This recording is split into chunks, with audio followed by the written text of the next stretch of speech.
House not voting for the Pain Capable Act bill today? Well, you know, I'm really encouraged that leaders are willing to stand up and to make this a top priority. And when you're going to lead, you're going to have things that are going to come up, and I think a lot of us saw the fact that this is important to a lot of members, and I think we're going to see it get put back on the calendar, and I'm looking forward to it passing.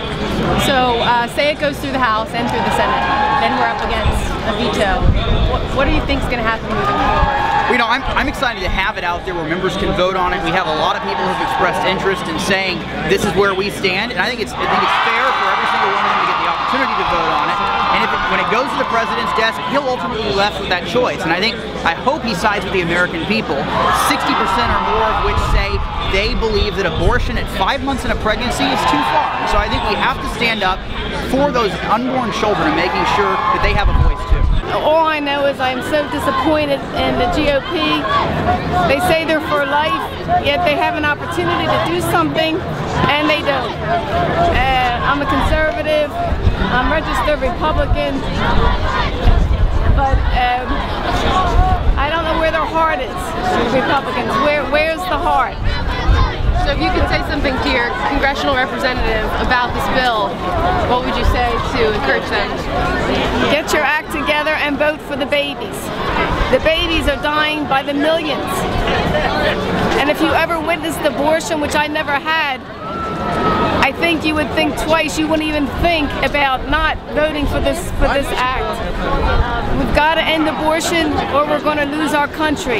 If we don't have life, we have nothing. I'm very disappointed in that. I'm disappointed in a lot of things that the Republican Party is doing, and that the voters, see, they don't realize the voters want certain things, and they got to pull back all the time. There's a whole political posture here that is unfortunate, very unfortunate. I didn't realize that had gone through. I thought there would be more hope on that, because they pushed it through before for Washington, the city of Washington, and in the House at least they voted on it. Of course, the Senate then was Democratic and it was ousted, but at least they were on record that they were trying to do it for the district. But now this is a shame.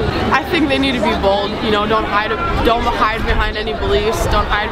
If you say you're pro-life, be pro-life. If you say you're pro-choice, be bold about that. Don't hide behind, you know, a lot of Republicans or Democrats say, they put up a front, they say they're pro-choice or pro-life, and then they don't speak out, or they hide behind words and try to, you know, go around the issue, because a lot of people think that their congressmen or their senators are pro-choice or pro-life, and they're, you know, easily not, and they can't see that. I just think no matter what you are, you got to be bold, and especially for the North Dakota, we're so conservative, and I don't know how you can be pro-choice and be a Republican, you know? You gotta just be bold about your decision. Well, I think the Pain Capable Unborn Child Act will eventually be voted on. I think we need a lot more education. People need to know that these babies are human beings, and many of them, after 20 weeks, are capable of living outside the mother. So we should extend the same protections 3 inches different in location that we extend to any other human being. I think that we need to show our nation that our young women are pro-life. Our generation and the women in it are overwhelmingly pro-life, and I see it every day when I'm on campus and at high schools doing pro-life. So what would you say to your congressional representative about this bill? I would say that I encourage that we look at these preborn babies as human beings, because they are, and they have value, and young women in our generation recognize that, and they see that a part of being an empowered young woman is to know that there's a life growing inside of you, and that you can do so much more even if you get pregnant and you're in school. You can continue your education, get the job of your dreams, and have that baby. You can place that child for adoption in a loving family. There's so many alternatives that are so positive for our young women. I think it's the right thing to do to wait to pass the legislation when everybody is unified and on the same page. I think it's a no-brainer piece of legislation, so I'm confident that they will bring it back and vote on it. And you know, to the idea that it's something that turns off women, I think that's completely misinformed. 70% of women want to see abortions banned after 20 weeks. gestation. We're one of 6 countries in the world that allows abortion for any reason after 20 weeks. We're in the company of countries like China and North Korea, so I think it's the United States that's the extreme on this issue, so I'm confident that they'll bring it back and that they'll pass it. Of course, you know, it's very disappointing, but I've had various discussions with House leadership and have been reassured over and over again that we will get a vote on this, that this is going to happen, and I'm encouraged about what I'm hearing in the Senate. I was with Joni Ernst from Iowa last night, and she's very excited about the bill. Of course, Lindsey Graham plans to go forward with it. We're going to get this done. And you know, politics is sausage making. You don't want, the end result's good, but you don't want to watch the process. It's messy. So I think we can get there. And what do you think the challenges are to getting that HR 36 brought back up? Well, I think that internally, you know, the Republican Party is going to have to get together and have some discussions. And I think constituents from their home states are going to have to call and let them know what they think. And so we'll help them do that, and we'll move forward. But I'm so grateful that I live in a country where I can be here today and voice my opinion to Congress and to the White House and show my support for life. You know, I was very disappointed, but I know that we're gonna come back and we're gonna shelter our culture of life. So the House of Representatives decided last night not to vote on the Pain Capable Protection Act. What's your reaction to that? The priority of the new Congress needs to be kicking taxpayer money out of the abortion industry. We're sending over $500 million a year to Planned Parenthood alone. That doesn't include funding under the new Obamacare health care plan. It doesn't include funding through other sources like Medicare, other areas. So it's so crucial that we stop that funding, because we're not going to stop the assault of Planned Parenthood on women, pushing abortion on women, until we cut the money that we, taxpayers, are sending them. So do you think passing that bill will go through today, and then later on the Republicans will come to a consensus? What is your, I guess, message to the House of Representatives as to what they should do with this bill? Speaker Boehner, this is your moment. Make it a priority in negotiations with the Senate. We technically have the Senate now. The platform that many of them campaigned on to get their seats was one that's very pro-life. So this is your legacy.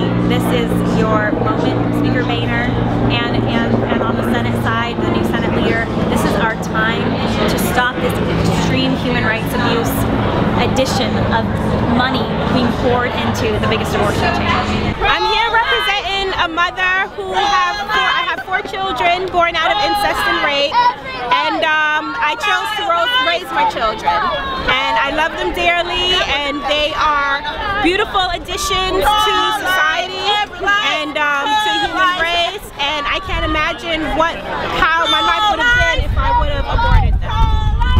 So the House of Representatives was going to bring a bill to be voted on today, the Pain Capable Protection Act, which would have banned abortion at 20 weeks.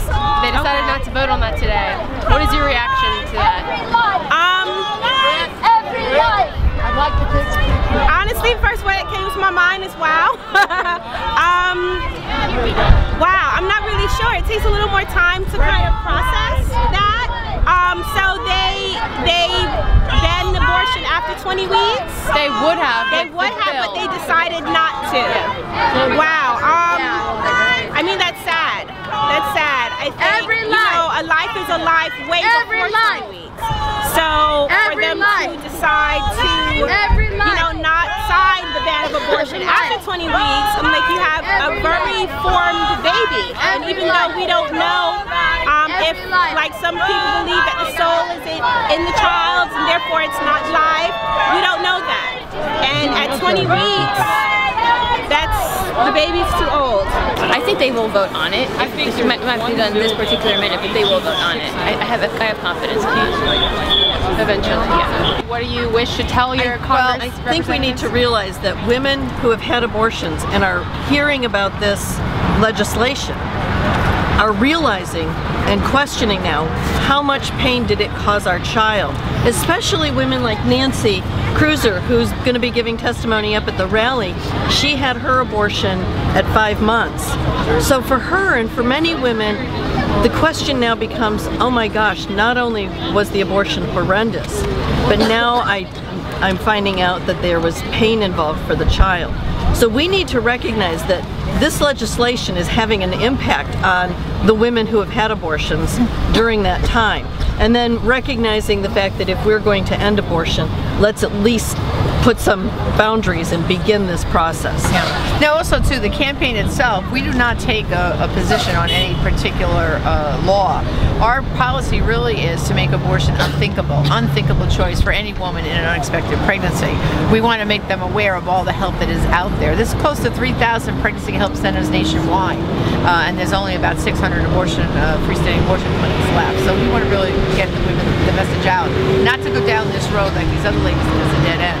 And I personally, my daughter Kelly, unbeknownst to me, went off and had, within 2 years, 2 abortions.